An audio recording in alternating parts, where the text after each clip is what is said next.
Welcome to Y2 Max, class 12, exercise 1.1, 7th sum. If A which is equal to matrix of 3, 2, 7, 5 and B which is equal to 5, minus 1, minus 3, 5, 2. Verify that AB whole inverse which is equal to B inverse into A inverse. First நம்ம இந்த இடத்துல AB வந்து என்னன்னு சொல்லி கண்டுபிடிக்கிறதுக்கு முன்னாடி mod of AB என்னன்னு கண்டுபிடிச்சுக்கலாம். ஏன்னா AB whole inverse கண்டுபிடிக்கும் போது நம்மளுக்கு இந்த mod தான் வந்து போட்டு இந்த ஃபார்முலாலாம் வரும். உங்களுக்கு அந்த A இன்வர்ஸோட ஃபார்முலாவே தான் A inverse which is equal to 1 of mod A into adjoint A.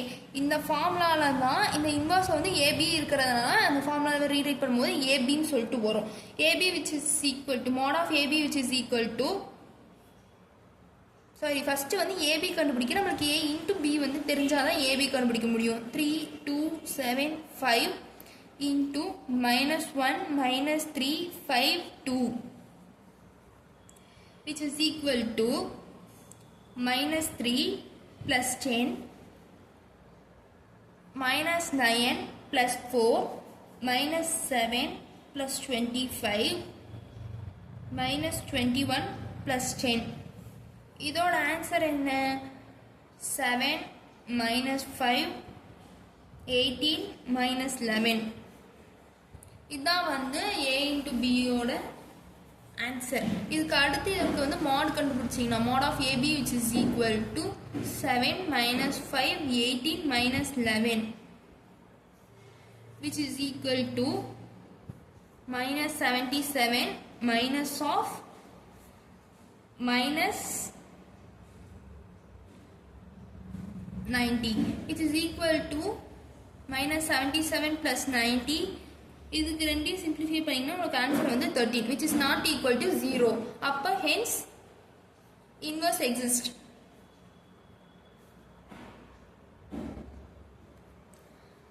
இதுக்கு அடுத்து நம்ம வந்து இந்த ஃபார்முலாவில் வந்து சப்ஸ்டியூட் பண்ணணும். சப்ஸ்டியூட் பண்ணீங்கன்னா AB whole inverse which is equal to 1 by 13 இதோட adjoint A வந்து கண்டுபிடிக்கணும். adjoint A கண்டுபிடிக்கணும்னா 2 row 2 column இருக்கும்போது இந்த இடத்துல இருக்க ரெண்டையும் வந்து மாற்றி பிளேஸ் பண்ணணும். இது ரெண்டுக்கும் வந்து சிம்பிள் மட்டும் சேஞ்ச் பண்ணணும்.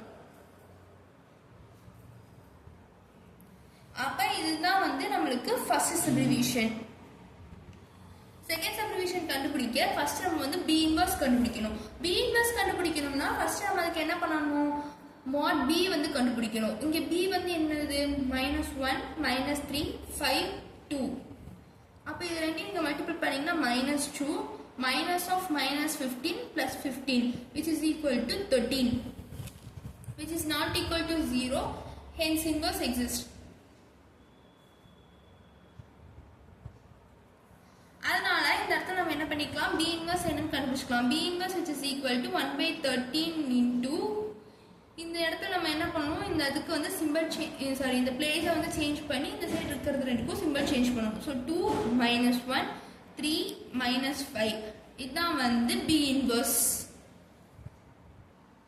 இதுக்கு அடுத்து நம்ம வந்து A இன்வர்ஸ் கண்டுபிடிக்கலாம். A இன்வர்ஸ் கண்டுபிடிக்க ஃபர்ஸ்ட் mod A வந்து கண்டுபிடிக்கணும். இங்க A ஓடது என்னது?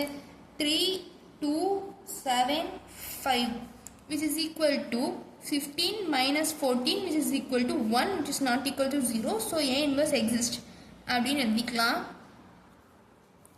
இதுக்கு அடுத்து நம்ம வந்து A inverse என்னன்னு கண்டுபிடிக்கணும். A inverse which is equal to 1 by 1 into இந்த ரெண்டுக்கும் என்ன பண்ணணும்? பிளேஸ் சேஞ்ச் பண்ணணும். இது ரெண்டுக்கும் சிம்பிள் சேஞ்ச் பண்ணணும்.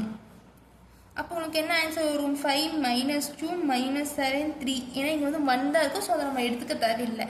இப்போ நம்மளுக்கு வந்து B inverse into A inverse தான் வந்து நம்ம கண்டுபிடிக்க வேண்டியது. அப்போ B இன்வர்ஸ் என்ன? 1 by 13 into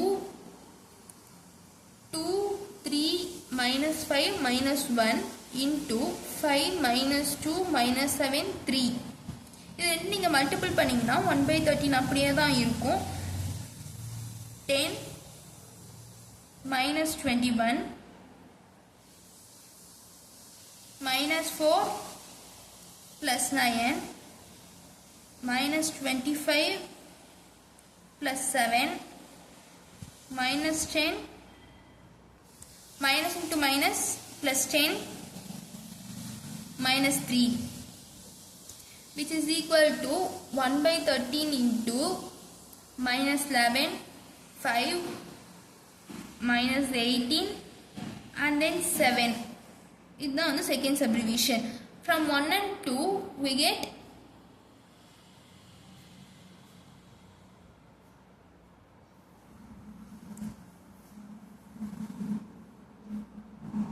AB whole inverse, which is equal to B inverse into A inverse.